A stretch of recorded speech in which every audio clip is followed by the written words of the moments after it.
Hi, this is Miss Feldman Tentori, and I had really hoped to be with you today to give this lecture live. Unfortunately, my back injury is taking a lot longer to recover from than I had expected.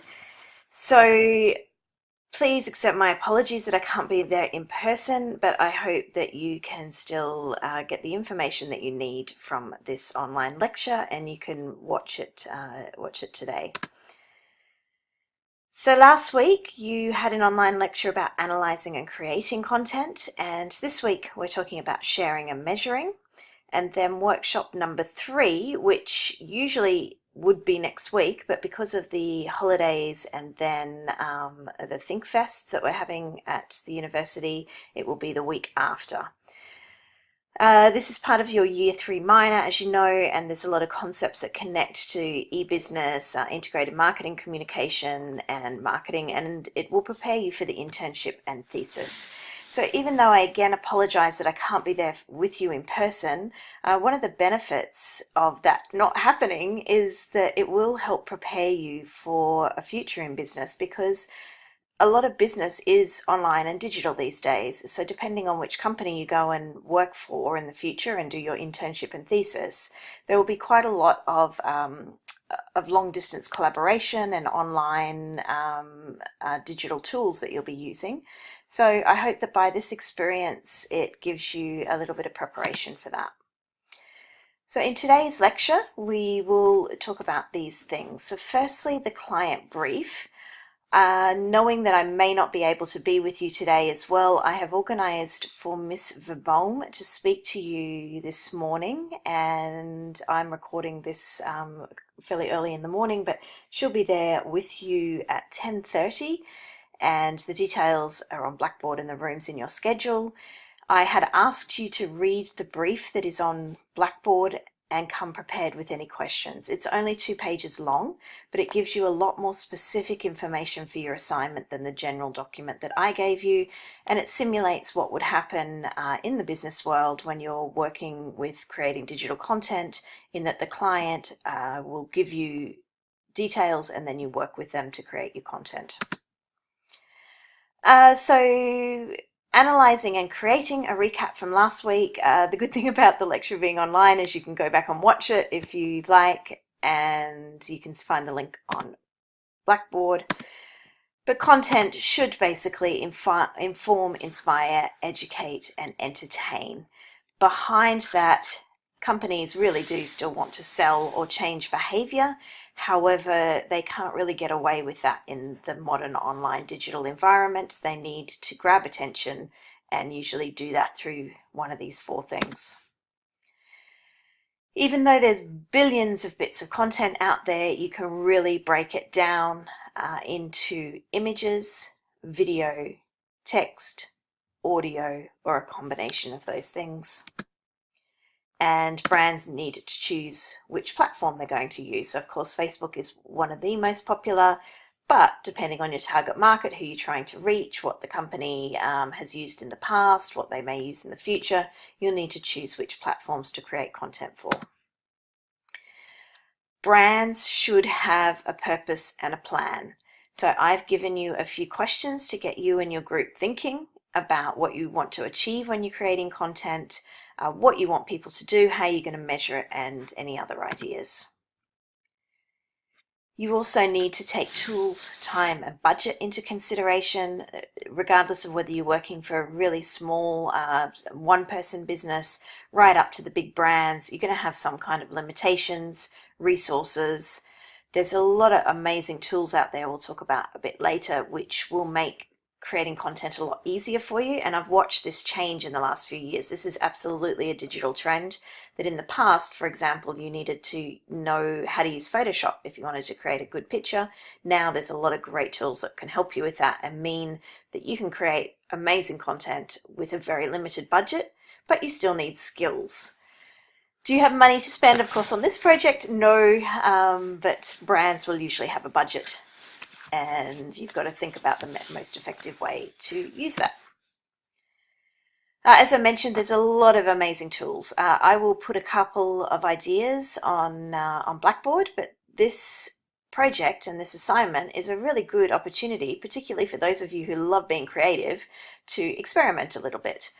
Even myself, I'm constantly downloading and looking for new apps on the App Store. I'm Apple. Of course, a lot of you may be Android as well. And like you may have experienced with Microsoft Teams, when you use a new tool, it takes time to learn, and you need to dedicate a little bit of time to that. It's fun. Well, I find it fun. It's just playing and experimenting. And so many apps these days are very intuitive in that, I've got a 9 and 11-year-old, and even they can figure out how to use things really quickly.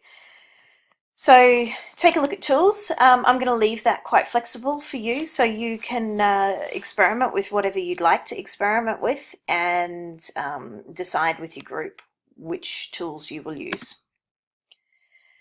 And most importantly, this is what I am trying to teach you in this model, and where most people have trouble, but you're all students who have chosen to do branding and marketing. So I imagine that you have a bit of an idea of this. So just to bring it into this project, anyone can create content, but you need to know if it's on brand. Where will you display the branding? And most importantly, do you have the rights to the images and music? There are a lot of brands that have gotten themselves really into trouble, particularly small brands. They may not realize, or just have not done their research, that some things are going to be copyrighted. You cannot just take music off YouTube or wherever. The good news is it's getting easier and easier to find music and images and even video that you are allowed to use. I've been working in this for more than 10 years now, and at the beginning you really just had to create your own content. That was the only real way that you knew that you had the rights to it. However, now there are websites and tools. For example, there's Pixabay.com, Unsplash. If you did e-business with me last year for the IB students, we talked about this there. And for the exchange students, just to remind you that you need to use images and music that you have the rights to. You can do a little bit of research about this. Creative Commons and Creative Commons licensing is one thing that you can look up to educate yourself on this. Also, do you need the written permission or general permission of those appearing? This is another interesting thing I've watched over the years. In the past, I've worked for one brand in Brisbane in Australia, where if we filmed anyone or had pictures of anybody, particularly because we worked with families and mothers and babies in particular, we needed written permission of every single person appearing in the content. So whether that was a video or a photo that we posted. Now with GDPR coming in this year, actually, if you Google GDPR, you'll find out about what that is. But it's getting more and more important with privacy rights online. So this is also something as a lecturer I've been learning. When I give students projects, I have asked them to record and upload, and I've always asked permission when I take pictures, or I say to the students, if you don't want to appear, you basically don't. But this is getting more and more important to address officially. Also, are there any negative implications for your brand? Sometimes brands will put a lot of time and energy into producing something, and then it backfires because you really don't know until you put your content out there how people will take it. IB, social media. So this is the client briefing and also part A of the assignment. You should have by now had a good look at what we already use. These are some older images that I've left in there to show you that things can change.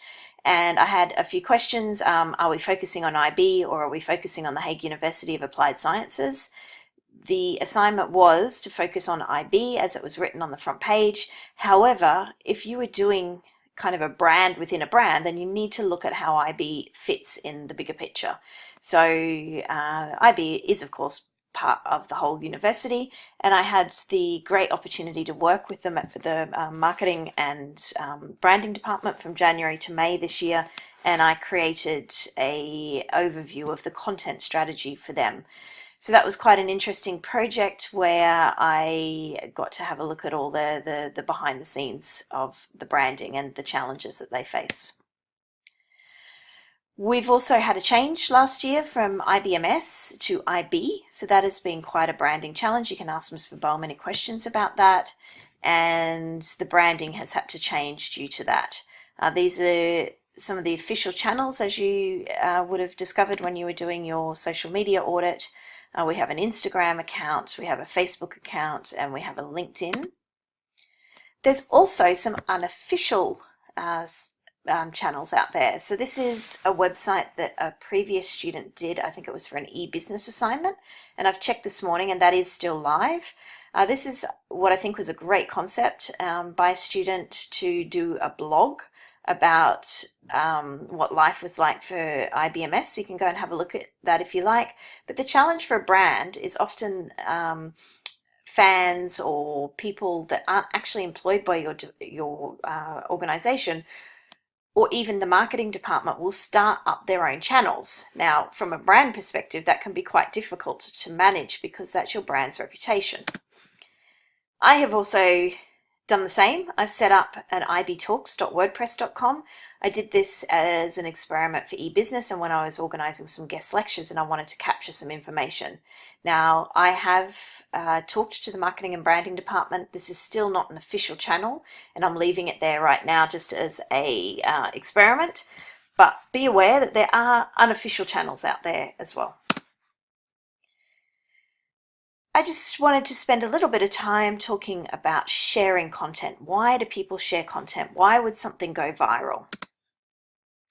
Why? There's some great books out there, and the business of sharing and the concept of why people share and how this is applied to the digital world. You can go and do a little bit of research yourself, but in the last decade, it has had a big impact on the way that we do business. There's collaborative consumption. There's something called a freemium model. So most of you have grown up with expecting things for free. Whereas I remember when WordPress first came out, there was quite a lot of uproar. What's their business model? How can they give things away for free and still be a successful business? I had the privilege of meeting the founder of WordPress, Matt. I'd have to check his last name, Mullen something, but I had the opportunity to meet him in Leiden at a WordPress conference a few years ago. And I also asked him the same question, and unfortunately we didn't have much time to talk, but I am impressed that people like him have flipped the business world on its head by giving things away to realize the value that the company can offer. People get to know, to like, and to trust the brand, and then are much more prepared to buy from them. So if you're one of the eBusiness students, you would have seen we worked with WordPress, and there's a free version and then there's a paid version. People also generally just like to share. We are community creatures by nature, and even though it might not make perfect sense to everybody, then it's still a business model that can be popular. It also influences your own image. So if you are somebody who is known in your network as someone who shares high quality content on LinkedIn, for example, this is where the opportunities start to come. It can help you with work. It can help you with anything that you need to achieve in your life, if you're looking for a connection, for example. So with digital trends, sharing is a big driving force of that and why people share. And when you're creating content and when you're sharing content personally, I'd like you to be aware of and think about, why do people share? So back to your assignment. Your assignment so far is that you've all already submitted the social media analysis. I've started having a look at these through Microsoft Teams.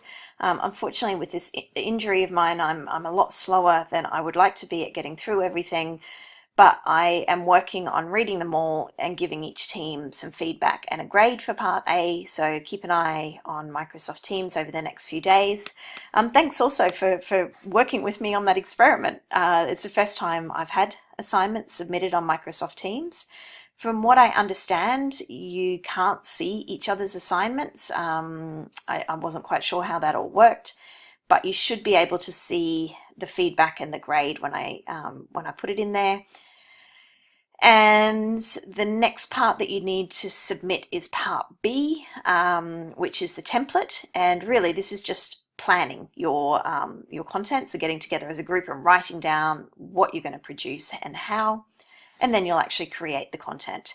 I had an email from one of you saying that you've got quite a lot of due dates at the moment, so I've extended the due dates slightly, but please keep in mind they are the deadlines. You don't have to wait until then. Plan with your group around if you want to get things submitted and get them in before the holiday so you can enjoy the holiday next week, particularly because I can't be with you today. I still had allocated most of today's workshop anyway to work on this part B and start talking about creating your content, and you'll have even more time now that I can't be with you. But you should possibly be able to finish part B by today and upload it and get it done. I will also scan through those and give you a little bit of feedback, mainly just to see if you're on the right track, and then you can already start getting stuck into creating your content. Again, those questions that I've given you as a guideline of what you need to consider when you're planning content. And then we'll have the results. We'll share each group's video and piece of content. Again, I am working really hard and resting and recovering and seeing my doctor and specialist and physiotherapist, and hope to be back with you. But regardless, we will be sharing your content on the 8th of November. You will have a final grade for this topic. When I say this topic of digital trends, for parts A, B, C, and D, your grades will be combined for a group grade out of 10. And you can keep this as a digital portfolio. Again, experiment and play with some tools. I'll give some ideas on Microsoft Teams. Decide which platform you are creating for, because of course if you put something on YouTube or Vimeo or Facebook, you can share it across on other channels. But a mistake that a lot of content creators make is that they don't keep the channel and the platform in mind when they're creating the content. Because if you're creating something specifically for one channel, there's certain formats that you should use, a certain style. So that's also why I want to hear from you in the planning. Which is the original platform that you are creating the content for, and why? To get the higher grades, and simply for your own knowledge and skills, I would love to see some justification and research. Why would you choose Facebook, for example, or Instagram? And why would that connect with the target market? Who are your target market? You've explained already a bit of this in the social media audit in part A, but also keep it in mind for part B. I've left this in here. If I had been with you today, I would have played these for you and we would have analysed them. So now I'm leaving it with you. If you'd like to go and have a look, what did they do well? What did they improve? I also have learned each year. I've been teaching this for, I think, 3 years now. And one of the things that I have learned is I used to say, please put it live on YouTube so we can share it with the class, but make sure that you make clear it's an assignment, because of course this is our branding out there in the public.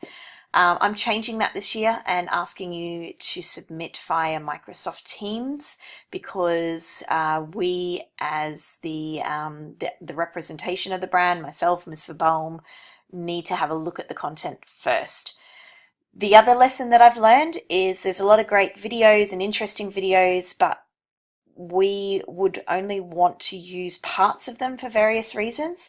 So that's also why we're experimenting this year with you uploading not just your completed video onto Microsoft Teams, but I'm going to set up a folder in the files so that you can put some of your original content in there. So for example, your images, your original video files, so that we can then, and the PR team can also have like a database of assets, as they're called in digital, that we can access later, so we can use kind of little bits and pieces later, and we'd like your permission to do so if you upload there.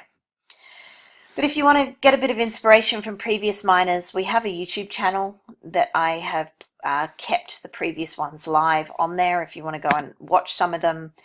I also just kept a few of the slides in there. So they had the same assignment. They would create a video. It was a little bit broader back then, where some of them chose to do the OO intro. So this was one video that some students did, and you can watch it if you like and analyze yourself what you thought was well done and not. They also created an Instagram post, and most of them mocked up. Some of them actually created an Instagram account. Like this, you do not have to do that. I don't expect you, and in fact, I don't want you to go and set up social media accounts and put it on there. I just want to see your content. A lot of people did walkthroughs. That's a really easy piece of content to create where you just kind of walk through the university and show us around. It's also a very common thing to do, so not ruling it out, but I wouldn't mind seeing something a little more creative or a bit different. However, we're still open to how you'd like to do things. Another group got creative and did something a bit different. They did a Prezi presentation, which was quite interesting. And again, to remind you, this is an opportunity to be creative, have fun, try out different tools. Miss Verboom has put in the briefing, you'll see that she would love some blog posts. I've told her that I had already said that the content too was of your choice. So if you don't want to do a blog post, that's also okay, but please just approach me by tomorrow to let me know that, just so I can see if you're on the right track. Another video, this was nice because they actually talked and it was a walkthrough, but with the students. We love to see your faces. You guys, particularly exchange students who are here temporarily, but IB students, 4 years or however long you take to do your bachelor's might also feel like a long time, but it is essentially also temporary. You'll be leaving at some stage, and we love being able to capture and record what your thoughts and your feelings and your ideas are about studying with us. We love to hear that, and we love to share that with other students. Different ways that the students have created that. Some may still be online, some not. Some students put it on their own Instagram account. You of course have the right at any time to post about your studies on Instagram. And as a brand, we like to see that. What are you sharing with your friends and your own network? So go and have a look at our YouTube channel, have a look at what some other students have done if you like, and the type of things that they've created. And I'll leave these in the slide share so you can take a look. This one was one that made the students laugh, and they have experimented with a kind of app that was like a cartoon. But if you take a look, you'll perhaps see why as a brand we would not want to use this as a piece of content. It's great as an in-class project. It did make students laugh, but as a representation of the brand and as a lecturer and as a PR communications professional, this is not a piece of content that I would use. Measuring content is important. So again, if I'd been there with you today, we would have done a short activity about social media measurement, because once you put a piece of content out there, and you'll see in the planning, you need to predict what will happen with it. You also saw this in the audit. Some things get shared and liked and a lot more engagement than others. So I'd like you as a team to just take a couple of minutes to talk through and think about what, how, why, when, and who would measure, and perhaps include this in your planning. If you have a look at the grading matrix on your planning, the more thought you put into it, the more research and referencing that you do, the higher the grade. But this is also a small part of the bigger assignment. So don't spend a huge amount of time on it, but just consider these things. If you have feedback and questions, I am at home again, and I'll be monitoring the Microsoft Teams today. In fact, I'd love to hear from you, so please don't be shy to come and ask questions. I will reply to them usually fairly quickly, and if you'd like any feedback or have questions, you can come to the Microsoft Teams. So that's it for today. Thank you for bearing with me and listening online again instead of in person. I really hope to see you soon, and all the best with the assignment. I wish you a lot of fun. I hope you enjoy it.